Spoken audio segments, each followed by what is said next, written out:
Hello, this is Cecilia Randoing, and this interview is part of the last week of the Abundance Mastery program. You have been transforming yourself quite a lot and becoming who you really are, this amazing woman capable of manifesting her sacred dream in her day-to-day. And today I invited Kathryn Sheridan to talk about conscious business, as I thought it will be interesting and probably useful for one of the next right actions you may take. So I met Kathryn about a year ago during an entrepreneur gathering in the French Alps. It was a little bit crazy, and we didn't really kind of get along super well at the beginning together. And then little by little, we've learned to know each other. And I really appreciate Kathryn, and especially the fact that she says what she wants and she puts her boundary very clearly. So I really enjoy talking to her. So Kathryn, please introduce yourself. Thanks, Cecile, for a great introduction. And I love what you're saying about the next right action. I think that's so important. You know, we can make lots of master plans, but at the end of the day, they're made up of small steps, and it's always about the next right step for me. So just to introduce myself briefly, my name's Kathryn Sheridan. I'm a consultant and a coach. My work is around credibility as a consultant, so sustainability and credibility. And as a coach and mentor, I've blended coaching and mentoring to help people, it's very often women, but not only, to find their way and find their purpose. So, you know, for me, it's a lot around connection and credibility and authenticity and really showing up as your real self. Mm-hmm. And I'm curious about, tell me more about, I feel that there are a little bit some secrets that you are holding and you don't want to share with us. I think we've all got lots of things to share, and I'm absolutely open to sharing them. I think that's a lot of the work that I do, is actually sharing, you know, the things that I've come to understand. And of course, you know, it's a long journey and I've got a lot more that I need to learn and lots more work that I need to do. But yeah, I'm always very happy to share along the way, you know, what I'm learning and what I'm seeing. I could talk a bit about conscious business because you mentioned that in the introduction. Yeah. So what is it? Yeah, conscious business, right? It's a bit of a strange concept.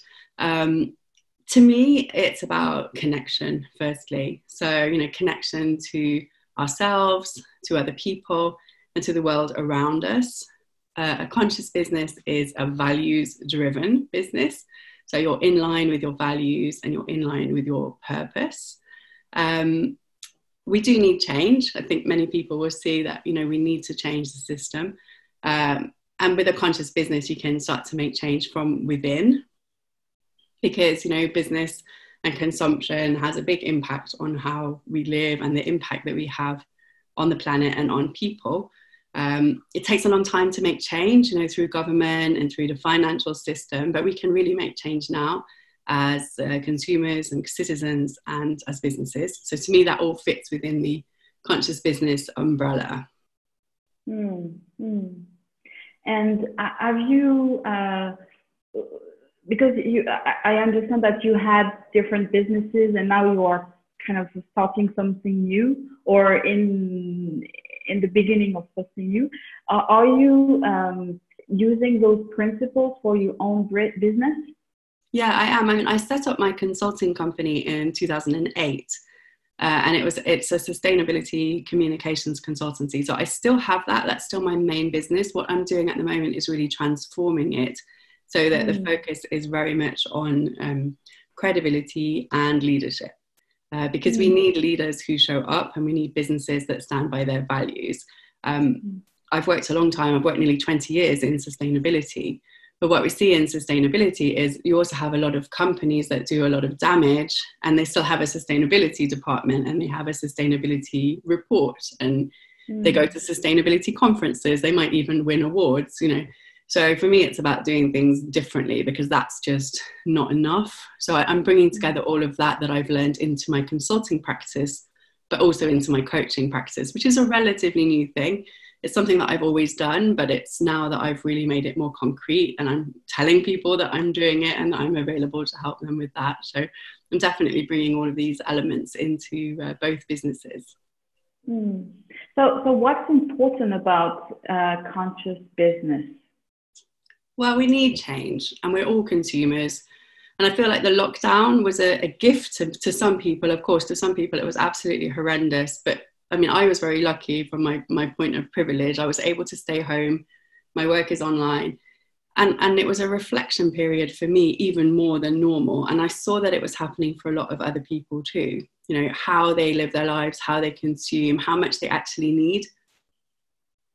And our system is built to make us believe that we are not enough. You know, this is like the fundamental principle of our economy. You are not enough unless you buy stuff. You are not enough unless you take this course or follow this shiny, you know, guru or leader. And at the end of the day, it fuels this cycle of consuming, which is, you know, harmful to people and harmful to the planet. And so for me, a conscious business takes those things a little bit more seriously. It's about the whole business, how you do your business. I came up with the concept during the lockdown of being a more barefoot leader and a barefoot consumer. And I love this concept. I love this because it's more natural. It's more, I mean, I'm barefoot now doing this interview. Most of the work that I've been doing has been barefoot. I go out in the garden and I walk barefoot. And I mean, just having that deeper connection to myself and to nature and to the earth, it makes me need to consume less. It makes me feel more grounded and better about myself. And so I'm trying to bring also that concept into how I do my business. My consultancy was always a conscious business, but I'm not sure that I saw that language at the beginning.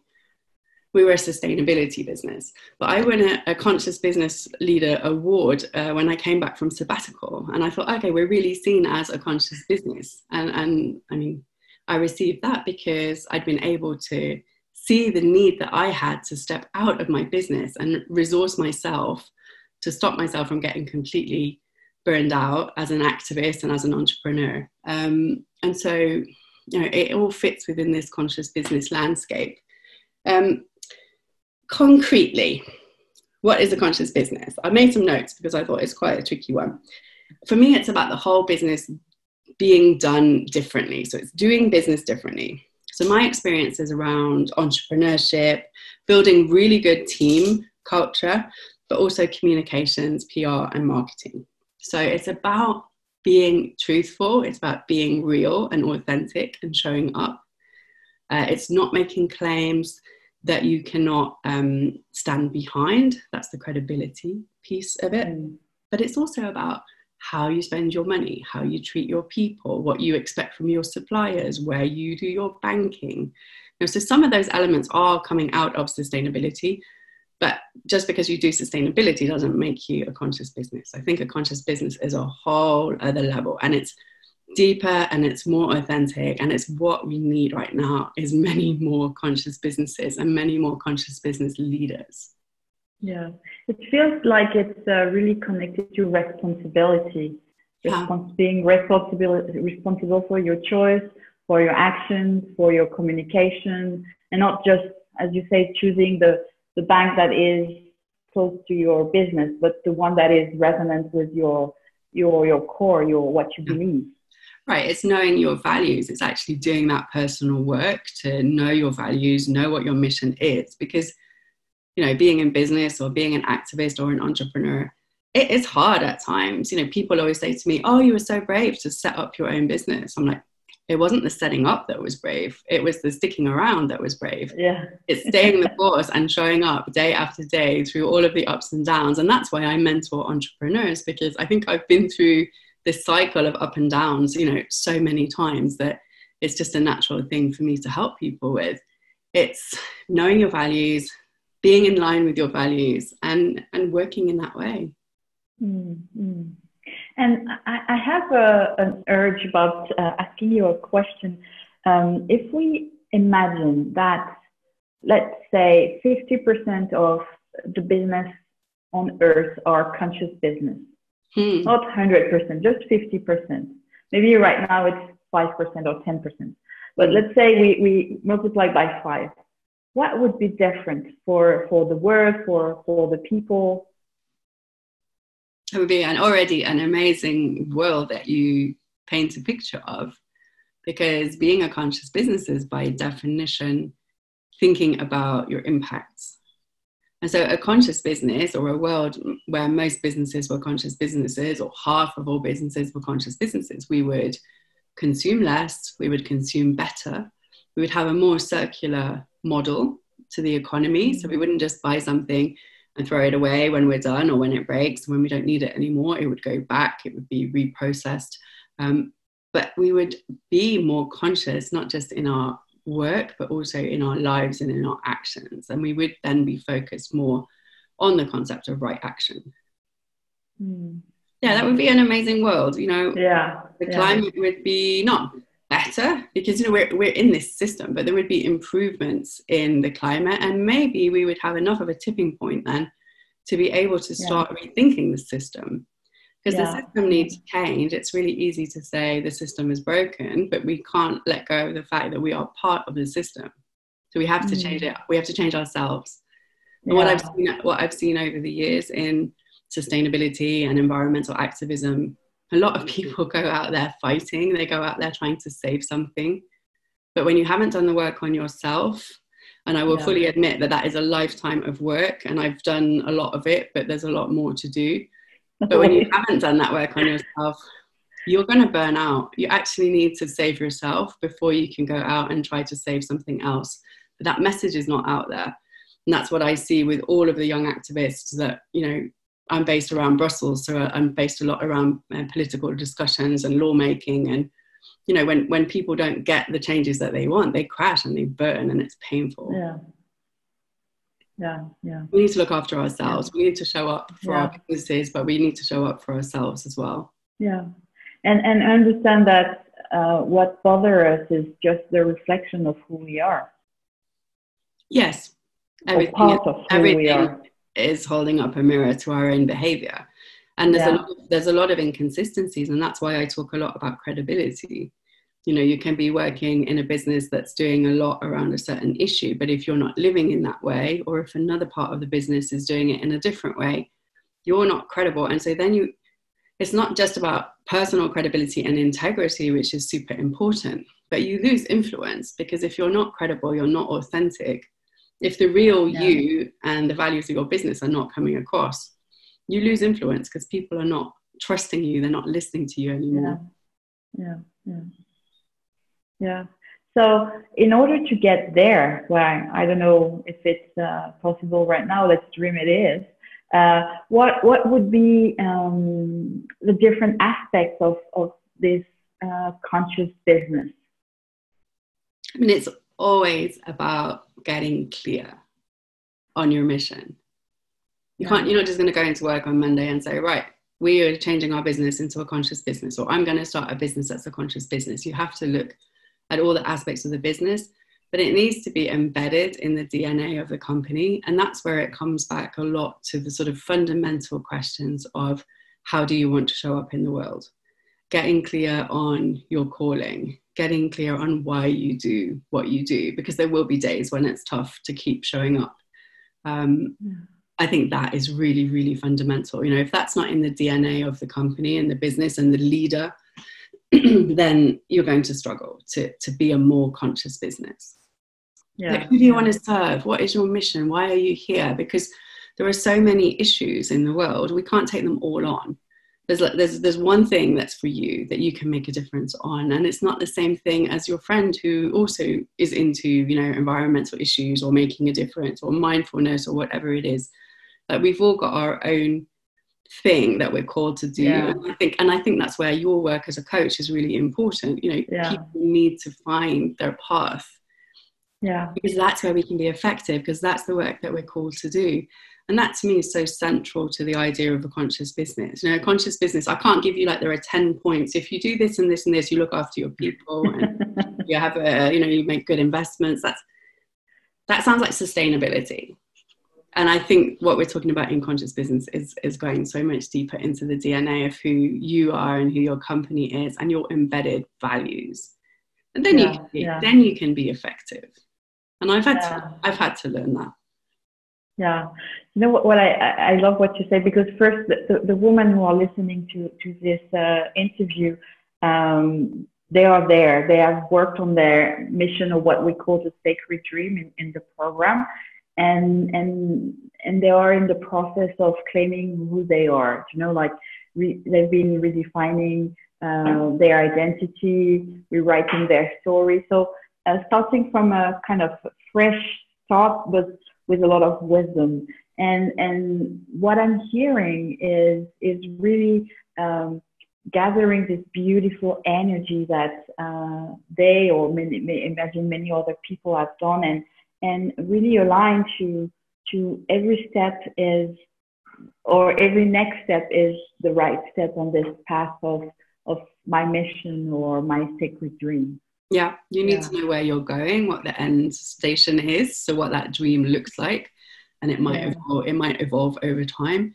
Yeah, what is the next right step that you need to take to move towards that? And are my actions moving me towards that dream and that vision, or are they going against it? And if we find ourselves being caught going against that big dream, then we need to look at our boundaries and how we spend our time and all of these like slightly more practical things. Yeah. And at the beginning, we were talking about right action, but the right action is just the action that is coming from the heart, that is aligned. And it's just the next action, in fact.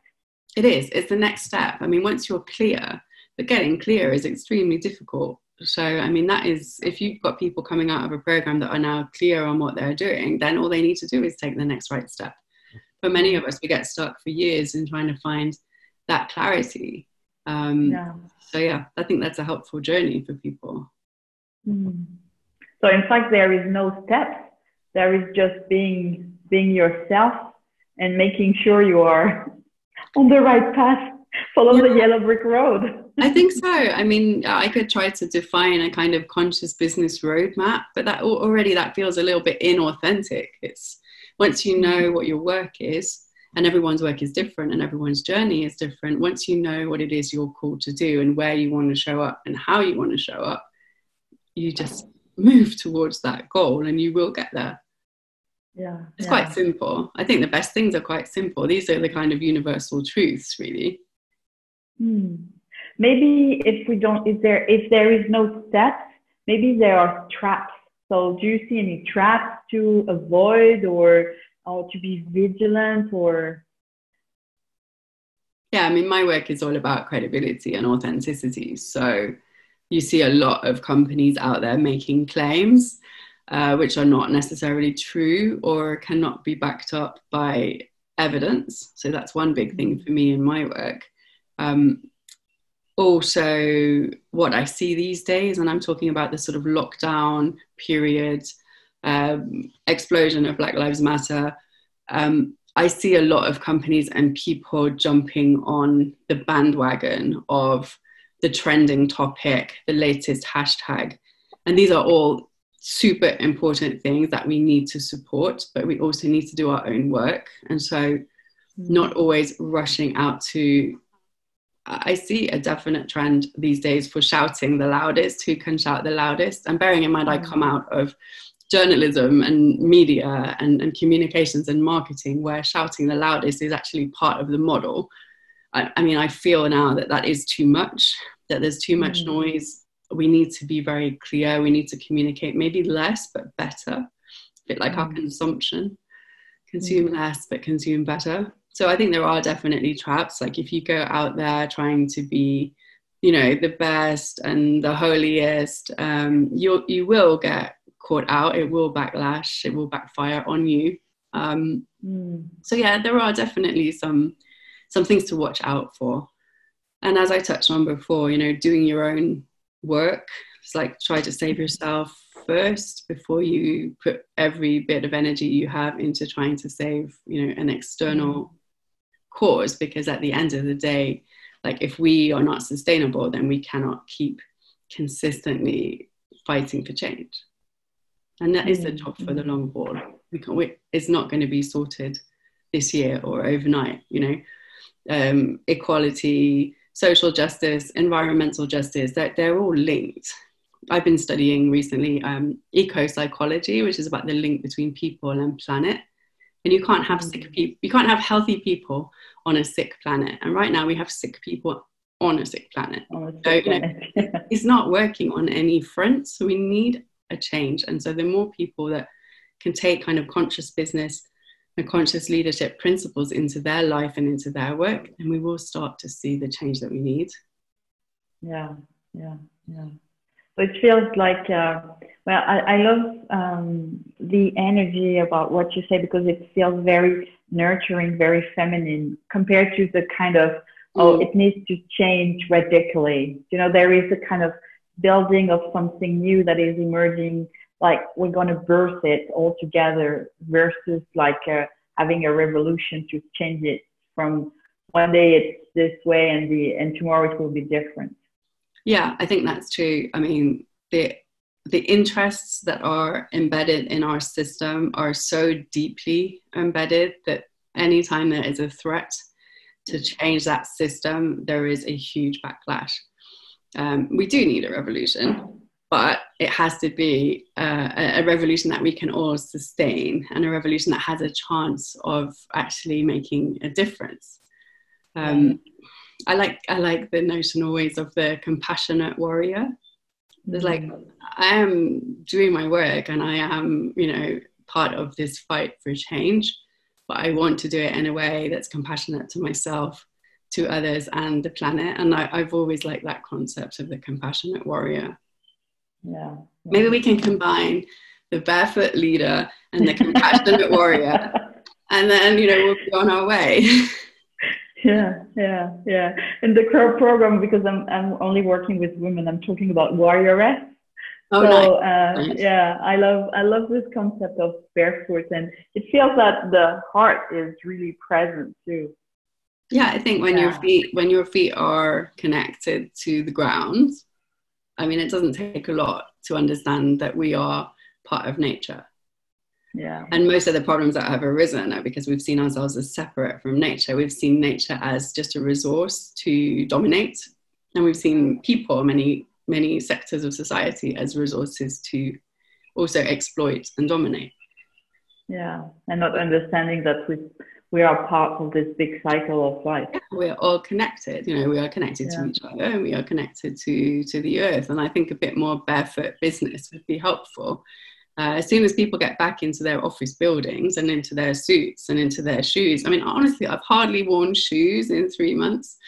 I'm afraid that when people get back into that very restrictive, very masculine environment, that we might lose some of the headway that we've made. But I want to be hopeful. And I think that there has been a shift of consciousness these last months. I think people are waking up. You know, even before lockdown, we've had kids on the streets, kids skipping school, protesting about the climate. You know, Black Lives Matter has exploded now, but it's been a movement that's been going for already quite some time, you know. So I feel like there is a shift in consciousness. And I think that we actually have to be hopeful, because if those of us that have a platform are not hopeful, then we might as well just give up already.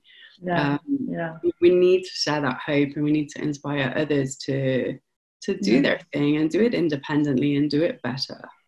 Yeah, just one step at a time, and one relation at a time. Yeah, one step at a time, but keeping grounded and keeping the goal in sight. Yeah. So I really enjoyed this discussion. And what would be your advice, you know, to create or transform the business of the women who are listening to you, who already have their mission or sacred dream or goal? They are learning to take right action. So I would say they are a little bit advanced. They have some advantage compared to other people who haven't done the work. So what would be your advice for them to if they want to create a business or want to transform their business into a conscious business? What is your advice? for them? I would say be very clear on your why. So be very clear on the mission, who you want to serve, how you want to serve them. And my basic advice is keep showing up. Like, take the time to rest and take the time to recharge, because you don't want to burn out, but you need to go keep showing up through that and after that and onto a better future. And walk barefoot. And definitely do it all barefoot. As much as possible barefoot. Talk to the trees. Yeah. So inner revolution barefoot. There you go.